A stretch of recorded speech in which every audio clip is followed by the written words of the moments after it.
Welcome to Running on Ice, the coolest community in freight. I'm your host, Mary O'Connell, bringing you the latest tech updates, warehouse news, and everything happening in the cold chain world. Not only is there the coolest show in freight, but there's also Running on Ice, the newsletter that could not be colder. You can subscribe to that on freightwaves.com/running on ice. Today, we welcome Mike Tarasinski, VP of Managed Transportation and Cross-Border Services at TA. Welcome to the show, Mike. Welcome, Mary. Thank you so much for having us. I'm excited for today. I love a good cross-border situation, especially because it's gonna kind of become in my foggy crystal ball of predictions over here. I see cross-border being a very kind of crucial piece of the supply chain puzzle in 2025, if you will. I see it kind of being something that everyone's going to need to deal with in some way, shape, or form. Before we get too far into that, though, let's get some background on you and how you got started at TA. Yeah, no, thanks for that. And I totally agree with you. I don't think nearshoring's going away. I think Mexico, and not only Mexico, but Mexico and Canada will continue to be strong partners from a supply chain perspective. But a little bit on my origin story from a TA perspective. Came to TA just about a year ago. In that time coming over, just have had really a great opportunity to work with some folks who really value service, really value the core values of people first, results, and innovation, and really have really enjoyed that. But coming over from a TA perspective, I spent some time before at a digital brokerage, Uber Freight. Was blessed enough to be one of the few who started that office for them right before the pandemic, and then spent a few years before that with Echo Global there in Chicago and Dallas and multiple other offices. So I've been around just a little bit. I like to say that when I started this career off, I had hair on the top of my head. Now it's a clay on my face. So for those of you who are listening more than 30 seconds, into this. But really bringing that service level, that tailored service, tailored solutions back to the industry is just kind of key. And it was the opportunity for me to come into that, not just selling the box as people would have it, right? But really providing that additional service, building value, and just getting into what are the commitments that we need to do and what their customers need to do, or that their shippers need for their customers, right? And so putting yourself in that place. I like that you two have quite the weavy background in the supply chain world. It's definitely, who hasn't been at Echo or Uber Freight or anywhere similar to those. Everyone's kind of been through there. Yes, there is a strong alumni program, as I like to call it. And I don't know if it's alumni that we're the most proud of at times. Definitely at the end of conferences, you'll do find us all kind of clumping together and catching up and seeing where things are. But it is a great time to be with each other. I think the other side of it too is, everybody talks about how freight or transportation as a whole is a relationship business. But it's also a small world, right? And I think being in a small world and things like that, people know who you are. People know how you handle business, and really bringing some of the consistency that we've seen in other places when. That's the opportunity that we have with us here today at TA, and just excited about that, and really excited about kind of seeing where the industry goes and being partners for everybody. So one of the things that come with being that partner for everyone is kind of, you guys are kind of known for those customized solutions. As you said, you're not just here is a box. This will hold all of your problems. It's not that, because sometimes my problems are bigger than that box. Sometimes they're smaller. Sometimes they're star shaped. Sometimes they're circle shaped. And you guys really just kind of say, okay, we'll build a box to what you need, and we'll come up with that. So but that has to be incredibly challenging as that logistics provider, because if everyone kind of has a customized tailored solution, that has to be kind of hard to keep it running efficiently, as that logistics service provider. So how do you guys kind of balance those customized expectations while also, not having an entire team for each customer of just sitting there going, okay, well, this is how we do it on this team, could never be the same over there. No, you're absolutely right, Mary. I think the first thing for us is we kind of start off with a sustainable approach, right? And when we think about sustainable, it's not just the sustainability from an environmental perspective, but that could be part of the solution, right? I think the other sustainability is how do we build this long term? And so then we get into the other word, which was tossed around throughout the industry for years, which was partnership. Everyone's looking for a partner, right? And while partnerships are great, and truly we are looking for partners, I think the side of that is we're looking for folks who are less transactional, more relationship, understand the service and the costs that are associated with it, and what is that 98% on time? How do those things work? What are the key or what we call critical SLAs around that? From a refrigerator perspective, the perspective that's like temp logs and equipment and time and all those things that come into that. Those are the basis and the non-negotiables. And then what do we do different, right? And so I think one of the things that we do, to your point of tailored solutions, is we have a lot of localized expertise, both in our Monterey side, as well as in our Dallas office, our Indy office, and then as well as in our Toronto office that know an incredible amount of freight and freight knowledge and have that core competency that can then execute so that it's not just a one person solution.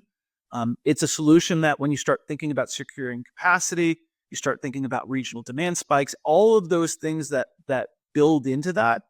That I think when you start thinking about 2025 and beyond, I think we are going to start to get back into, and some would say that we've had some seasonality. I would argue since 2019, it's been muted at best, or and muted is the nicest way.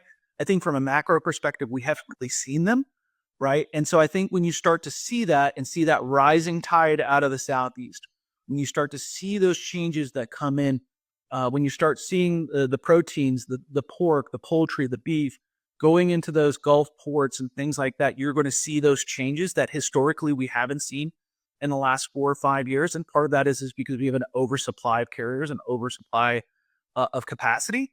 I think that's where you start to see these differences. And I think that's where we really are going to shine and really provide us with, with operations that not only meet the expectations of what customers are looking for, but then also be that partner at the table with them. So that way, when they start thinking about the future, but not only the future, but what are they looking to solve, they can have that sustainability of knowing that they've got a partner that's looking towards that. Not just meeting today's rate, but beating out what that market advantage is for them.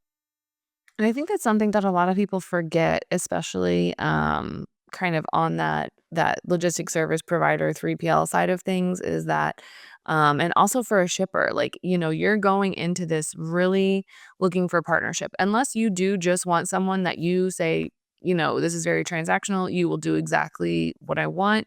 But I think that most people are starting to look for that partnership, for the ability to rely on those partners and say, "Hey, I my favorite example is I'm really good at making muffins, and I don't need to try and become an expert in logistics if I can find a partner that can do that. And I'm just gonna sit here developing the next muffin flavors because I know that they're on my team and they wanna grow with me and they wanna see me be successful." And I think that's half the battle because making sure you find not only the right partner, but one that's in it for even, like, your vision, your growth, and everything like that. I'm not saying that, like, you started from the bottom and then you go to like a $7 billion empire. But just literally like year over year of, oh, we've opened a new distribution center. Can you guys accommodate that? And it's always the, yeah, no problem, instead of the, you should be able to do that, right? Right. Or Right. like, no, I'm sorry, we're only on board for these 3 distribution centers. So I think definitely having someone that isn't necessarily kind of afraid to jump in and say, "Okay, yeah, like whatever you need, we're here, we'll make it happen. Just please," and this goes out to shippers everywhere, "please try to get your logistics service provider more than like a day's notice." Because, like, in theory, that you're opening a distribution center sooner.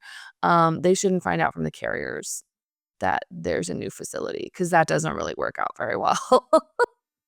Yeah, I think what you're talking about, which is massive, is setting expectations at all levels, right? And the carriers want that as well. I mean, and I think if you look at the track record, and I say very focused on the last few years, because I think the next few years are going to be the litmus point of the change of the marketplace, right?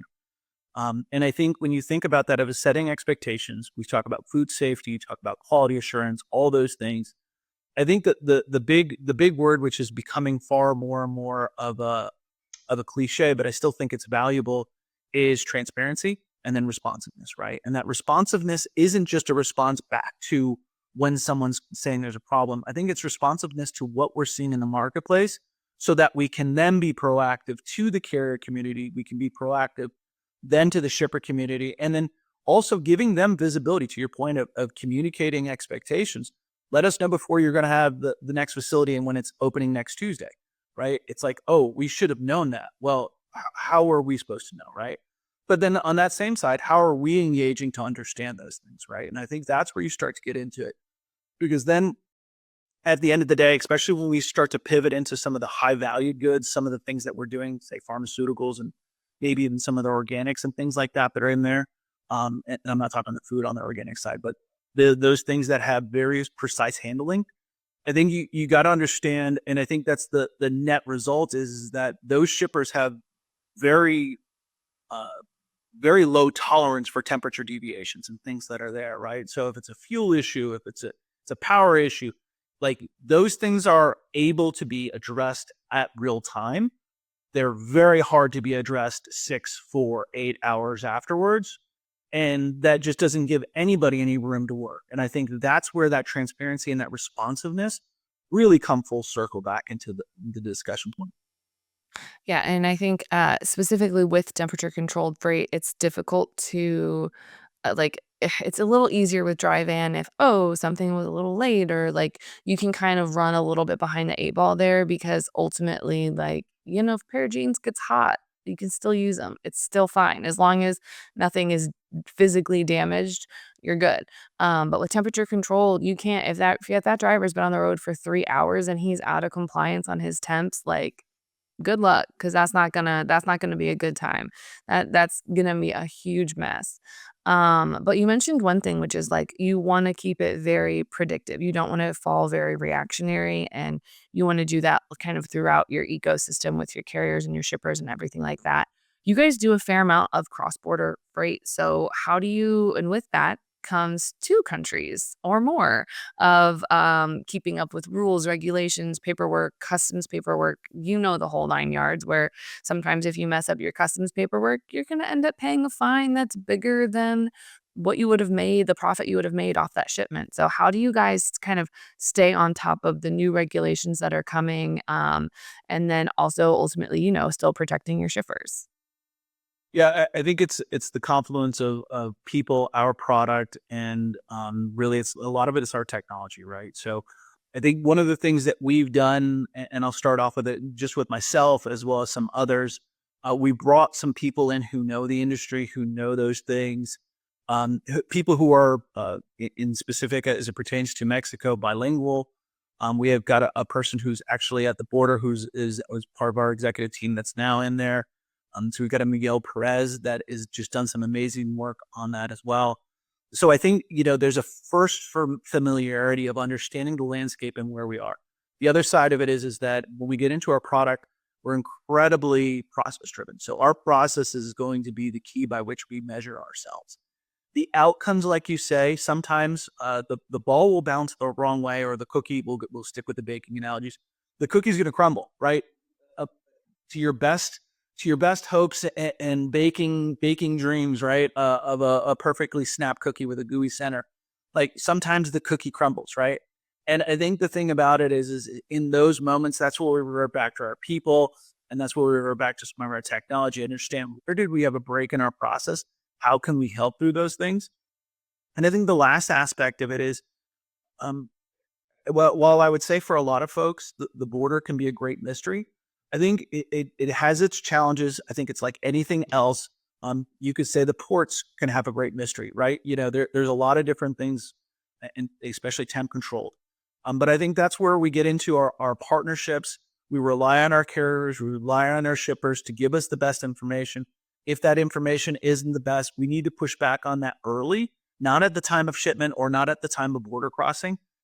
It's always better up front to have that conversation that might feel a little like, hey, I just need you guys to do this. Well, it's like, I can do this, but we can't do this without your right? And I think having those discussions, that consistent communication that then speaks to a service reliability is how we talk about it. Is that reliability of service will let us have a reliability and outcome. And then once we can do those two things, and then we can circle back into whether that's a rate discussion, whether that's an engagement discussion, whatever have you. But I think those are the things that we start to think about it. Because I think at the end of the day, and whether for me, whether you're at the border, whether you're at a port, whether you're going, west to east during, say, some seasonality, some sort of produce that's coming in from the ports on the west coast, that's servicing east. I think the ability to connect and for us to connect our people, our shippers, our carriers together uh, allows us to provide some solve to some of the issues that are promptly missing with a lot of the industry, and that it can get into it. And I think that's what can lead to small issues, and resolution can lead to loyalty. That loyalty then can lead to partnership. And so I think that's the part where so many people are like, we just want partners. And it's like, well, okay, what are you going to do to build that? How do you build an infrastructure and a culture around that? And so that's part of what we're doing here at TA, and really excited about the future. I mean, really, you kinda hit the nail on the head there where, like, you want to be that advocate, you wanna be that source of information, and you don't wanna be the reason someone's getting a phone call where someone's screaming. Because yes, okay, mistakes happen, accidents do happen, but also it's, like, not hiding them when they do happen and, being just very forthright and honest and, like you said, having that level of transparency because, I mean, I can't tell you how many times I've seen something go wrong. They're like, "Well, we're just not gonna tell the shipper." And I'm like, "That's a really bad idea."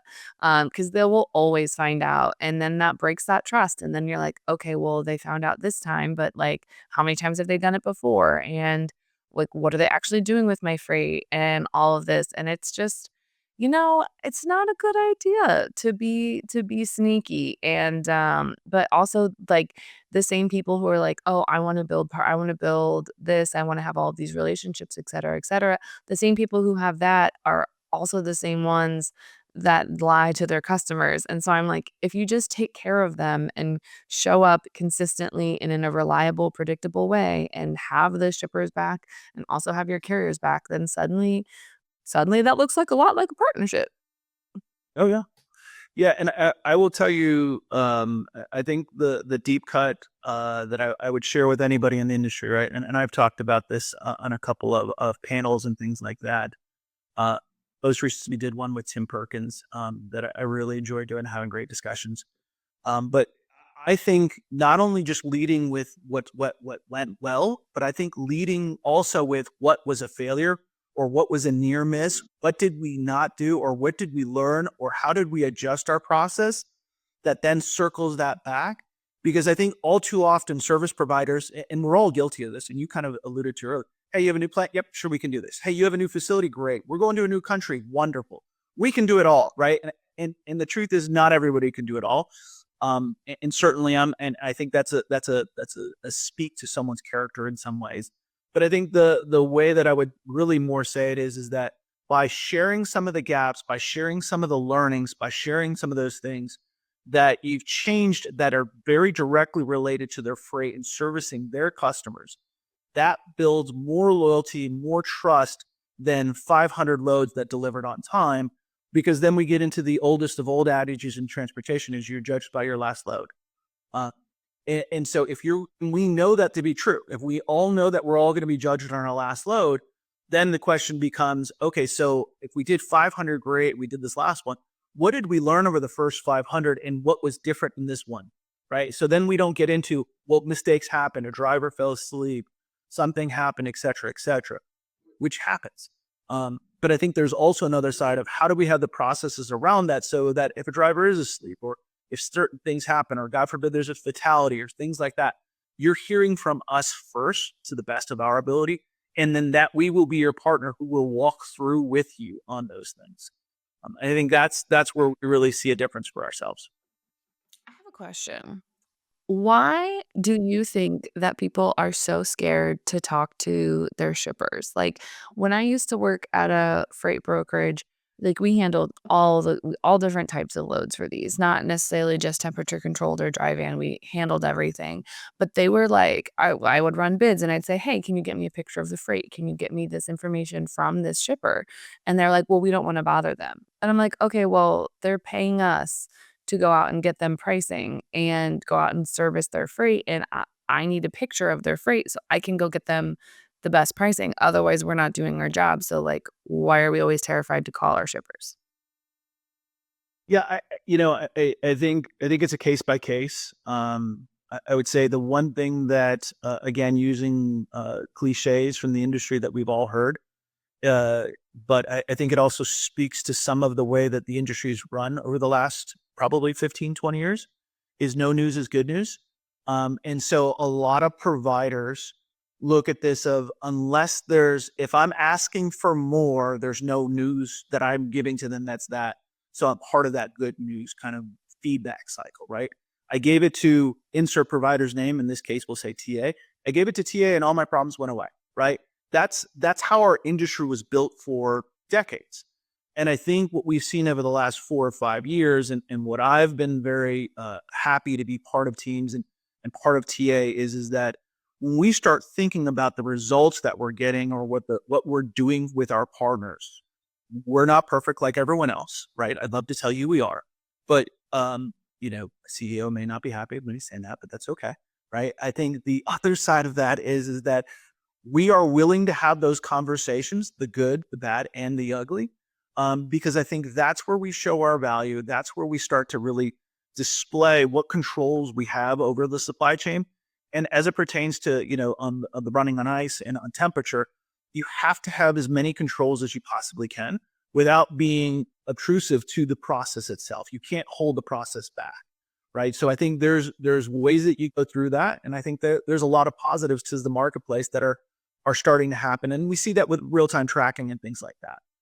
That in the past we were like every 15 minutes was okay. Now it's like you have a hyperlink. Whenever you want to click it, you click on it. We'll put milestones. You're going to miss your milestones. We'll give you updates, and we'll go from there. I think technology has really come along.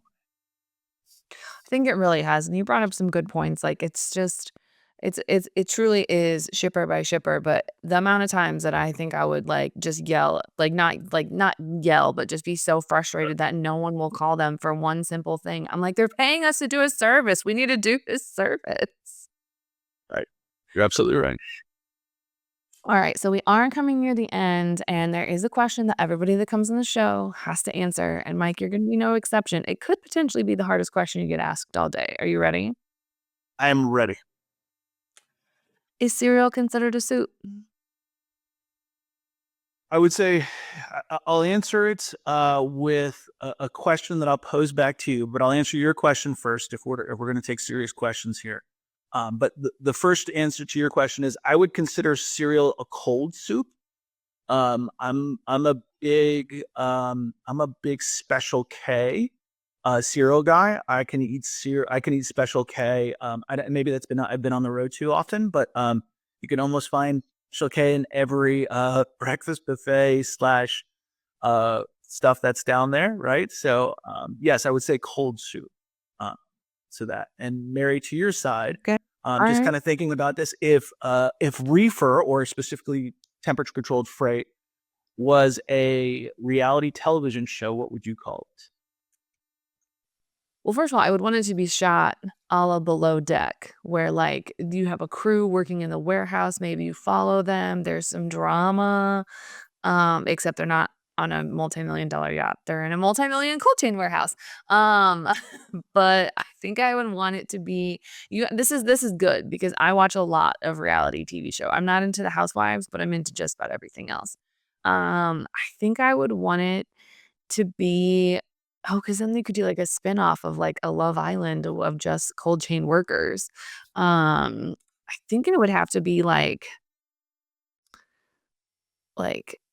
something like Running the World or something like that. Like, it'd have to be like a Ice Road Truckers, but for a warehouse, and so I think it'd just be, like, cold chain to the max or, Okay. uh Maybe like cold chain chaos, and get yourself into some of those Yes. temperature cold emergencies of like last minute final mile stuff, how they rescue loads.